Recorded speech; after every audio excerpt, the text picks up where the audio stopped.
मुद्दे की बात कार्यक्रम के सभी श्रोताओं को नमस्कार। श्रोताओं, आज हम आज़ाद हैं, लेकिन इस आज़ादी को प्राप्त करने में देश के हजारों लाखों उन शहीद सपूतों का योगदान है जिन्होंने इसकी प्राप्ति के लिए न सिर्फ प्रयास किए बल्कि अपनी जान भी न्यौछावर कर दी।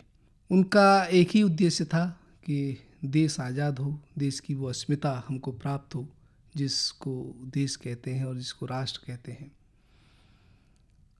कई तरह की विचारधाराएं इस बीच में थी, लेकिन जिस विचारधारा की आज हम बात करेंगे, क्रांतिकारी विचारधारा, और उसके जननायक या कहें उसके वो लोकनायक जिन्होंने इस बात को प्रतिपादित किया कि इस ढंग से भी हम अपनी बात रख सकते हैं। जी हाँ श्रोताओ, चंद्रशेखर आज़ाद, आप सब इस नाम से परिचित हैं, इस शख्सियत के नाम से परिचित हैं। इसको एक व्यक्तित्व के तौर पर अगर हम देखने की कोशिश करें तो हजारों आयाम ऐसे हो सकते हैं जो चंद्रशेखर आज़ाद के उस व्यक्तित्व में समाहित थे। लेकिन फिर भी अगर इतिहास को देखें तो बहुत कम ऐसी चीज़ें हैं जो उस आम आदमी तक पहुंची जो वास्तव में चंद्रशेखर आज़ाद जीते थे। आज़ादी को लेकर के उनका जो एक विचार था, जो अगर हम परिभाषा की बात करें तो वो ये मानते थे कि आज़ादी का मतलब, देशभक्ति का मतलब कहीं पाना नहीं, खोना है। तो आज के संदर्भों में जब हम कर्तव्यों से अधिक अधिकारों की बात करते हैं, कर्तव्य कहीं भुला दिए गए हैं, तो ऐसे में उस विचार को फिर से रखना समाज के उन संदर्भों में जो आज प्रासंगिक है कि देशभक्ति की बात अगर चलती है तो उसकी एक ही परिभाषा हो सकती है, वो खोना है। चाहे अपने आप को खोना हो, चाहे अपने अस्तित्व को खोना हो, चाहे अपने उन संसाधनों को न्यौछावर करना हो जिससे हम देशभक्ति और राष्ट्र को सर्वोपरि रख सकते हैं। तो क्या थे चंद्रशेखर आज़ाद, कैसे उन्होंने जीवन जिया और क्या थे उनके विचार, आज हम जानने की कोशिश करेंगे। हमारे साथ हैं डॉक्टर सुरेश चंद्र शर्मा साहब, जो चिंतक हैं, विचारक हैं, इतिहास को देखते हैं, पढ़ते हैं। डॉक्टर साहब, आपका इस कार्यक्रम में स्वागत है। नमस्कार। नमस्कार। चंद्रशेखर आज़ाद की हम बात कर रहे हैं। ब्रज से, आज़ादी से, देश के इतिहास से बहुत सारे सरोकार उनके हैं। तो मैं चाहूँगा कि हमारे श्रोताओं को कुछ ऐसी बातें जो चंद्रशेखर आज़ाद के व्यक्तित्व से रूबरू हैं, उनसे जुड़ी हुई हैं, वो थोड़ा सा बताने की कोशिश करें। जी धन्यवाद। चंद्रशेखर आज़ाद के विषय में अब तक जो कुछ पढ़ा लिखा गया है और जो कुछ सुना जाता रहा है, तो उस बारे में सबसे बड़ी बात यह है कि उनके उस विराट चेतना के दैवीय प्रभाव को नकारा गया है। जैसे महात्मा गांधी के बारे में है कि उनको एक साधारण मानव के तरीके से लोग पढ़ते और समझते रहे, लिया जाए। महात्मा गांधी का जो गांधीत्व है जी, वो लोगों की समझ से बाहर उतार गया। ऐसे चंद्रशेखर आज़ाद का जो दिव्यत्व है, तामसी दिव्यत्व गुण, वो भी जो है समझ के बाहर होता गया, क्योंकि वो महाकाली का वरदान थे और महाकाली ने उनको एक निश्चित उद्देश्य के लिए, निश्चित समय के लिए, इस भारत की आज़ादी के लिए प्रकट किया था। जैसा कि कहा भी जाता है, नीलकंठम रक्तबाहुम श्वेताहम चंद्रशेखरम। तो चंद्रशेखर जो भगवान शिव का नाम है, जैसा उनका नाम था वैसा ही उनका गुण था, और वो भगवान शिव के रूप में, कोई अंश रूप में वो अवतरित किए गए। इसलिए क्रांति का रास्ता नाम के साथ ही उनसे जुड़ गया जी। तो सबसे पहले तो नाम उनका जो भगवान शिव से जुड़ा हुआ है और वैसा ही उनका कार्य जीवन भर रहा। दूसरे, एक बार अभी वो बात जब आगे आएगी तो एक सर्प ने उनका चरण स्पर्श किया था और चरण स्पर्श करके वो चला गया था। दूसरा, ये प्रमाण उनके शिवत्व की ओर, उनके शंकरत्व की ओर भी संकेत देता है। तीसरा, कि काम भावना से पूरा निर्लिप्त, अछूत, जैसे काम वासना उनको छू भी नहीं गई थी, ऐसा अखंड ब्रह्मचर्य किसी महान नेता में, किसी क्रांतिकारी में बहुत कम देखा गया। ये भी महाकाली की कृपा से ही संभव हो सका और उन्होंने उसको जी करके दिखाया।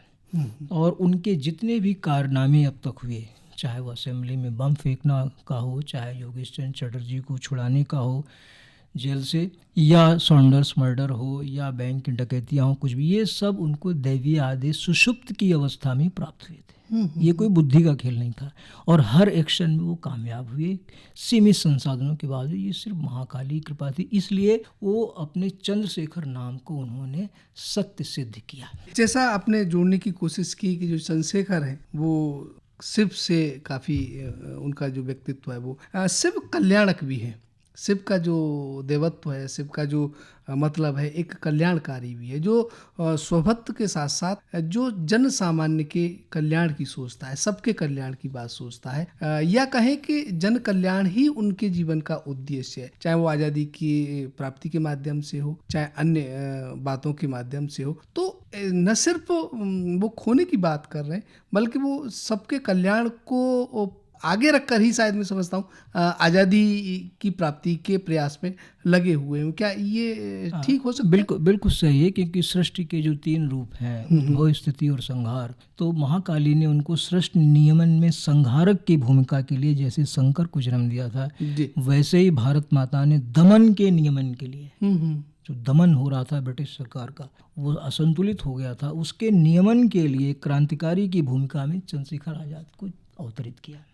और वो एक सीमा पार कर गया था दमन, उस दमन को रोकने के लिए महाकाली ने चंद्रशेखर को उत्पन्न किया। तो ये नियमन है, और इस नियमन में सृष्टि का जो रहस्य है वो समाहित है कि उद्भव, स्थिति और संहार। तो संहार रूप में जैसे भगवान शिव आए, वैसे ही चंद्रशेखर इस देश में दमन के नियमन के लिए आए, और जब वो दमन नियंत्रित हो गया तब उनका पलायन हो गया। जी, यानी जन सामान्य को प्रताड़ित करने वाली वो सत्ता जो उस समय सर्वोपरि थी, जिसके खिलाफ बोलना, उसके खिलाफ करना सोच भी नहीं सकते थे, वहाँ वो एक में जो है खड़े हो गए और एक विचारधारा दी, एक संगठन खड़ा किया। और इसमें ही क्या इस बात को कहीं आप उल्लेख मिलता हो कि जो चंद्रशेखर है उनका निशाना अचूक होता है जी। तो ये जो क्रांतिकारी जो रास्ता उन्होंने चुना, ये जो विचारधारा वो लेकर के आए, उसमें उनके अपने गुण तो हैं ही, लेकिन उस समय की परिस्थिति में जो क्रांतिकारी विचारधारा का, क्योंकि पैरेलल एक गांधी के अहिंसावादी आंदोलन भी आज़ादी की प्राप्ति में चल रहा है, तो कल्याणकारी के साथ साथ वो कहीं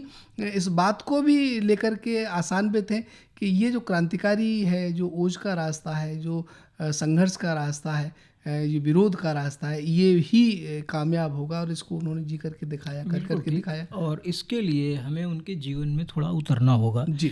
23 जुलाई 1906 को मध्य प्रदेश के बस्तर जिले में अलीराजपुर रियासत है, उसी में एक भावरा गांव है, जहां उनके पिताजी सीताराम तिवारी जी एक उद्यान के सुपरिटेंडेंट हुआ करते थे जी। और माता जगरानी जी वो भी वहीं रहा करती थी। हालांकि इनका जो पैतृक निवास है वो तो उन्नाव जिले के बद्रिका गांव में था, लेकिन पिताजी वहाँ नौकरी करते थे। वहीं 23 जुलाई 1906 को इनका जन्म हुआ जी। और उस भावरा गांव में जो प्राथमिक विद्यालय था वहीं इनकी पढ़ाई हुई, क्योंकि वो आदिवासियों का इलाका था, भील आदिवासी थे, और भीलों में ये निशानेबाजी का जो है वो गुण होता है, नैसर्गिक गुण होता है। तो वहाँ के जितने एकलव्य थे उस भावरा गांव के, उनमें एक अर्जुन भी पहुंच गए। तो ये जो निशानेबाजी की प्रैक्टिस है वो वहाँ से शुरू होती है। और फिर ये करते करते 13 वर्ष की उम्र में एक परिवर्तन उनके जीवन में आता है। वो एक परिवर्तन ऐसा है जिसने उनकी पूरी ज़िंदगी की दिशा को मोड़ दिया, और वो है कि वो एक बार गर्मी के सीज़न में जब आम आए हुए थे फलों वृक्षों पर, तब वो 4 आम तोड़ करके ले आए। पिता ने जब देखा कि घर में आम है तो उन्होंने पूछा ये आम कहाँ से आए, तो माता ने बता दिया कि भाई चंद्रशेखर लेकर के आए जी। तो बड़े क्रोधित हुए, क्योंकि वो 8 रुपए महीने की नौकरी थी और वो साहब खो सकती थी उसकी वजह से अगर शिकायत, क्योंकि उनका काम ही फलों की सुरक्षा रक्षा था। तो उनका भाई ये तुम फल जो वापस करो और माली से जो माफ़ी मांगो। तो एक सवाल चंद्रशेखर आज़ाद के दिमाग में खड़ा हुआ, अभी आज़ाद नहीं है वो, चंद्रशेखर के दिमाग में खड़ा हुआ कि हम ये सब कुछ हमारा है, हम सेवा करते हैं, मेहनत करते हैं, सब कुछ है, लेकिन मौन सवाल है जो उन्होंने कहा नहीं। लेकिन एक सवाल आया कि हम क्यों माफ़ी मांगे, हम 4 आम भी नहीं खा सकते हैं, तो किस तरीके की ज़िंदगी है। तो उन्होंने पिता से हट किया कि हम माफ़ी नहीं मांगेंगे, और जब हट किया तो पिता ने कहा कि तुम घर से बाहर निकल जाओ, और उनको इस तरह से निकाल दिया जी। और अंदर से सांकल लगा ली गई कि तुम अगर माफ़ी नहीं मांगो तो हम घर के अंदर नहीं आने देंगे।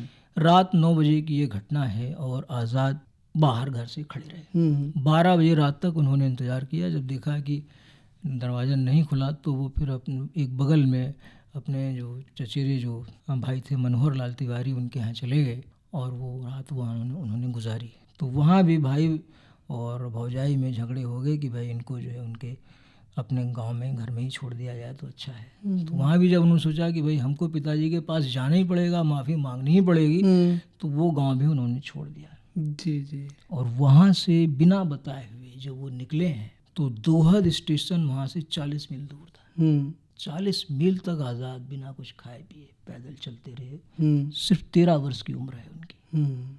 और जब वो थक जाते कहीं आराम कर लेते, चलते रहते। दोहद स्टेशन पहुंचकर उनको एक गाड़ी मिली, उसी गाड़ी में वो लेटे और सीधे सो गए। फिर उनकी आंख तब खुली जब गाड़ी बम्बई पहुंच गई।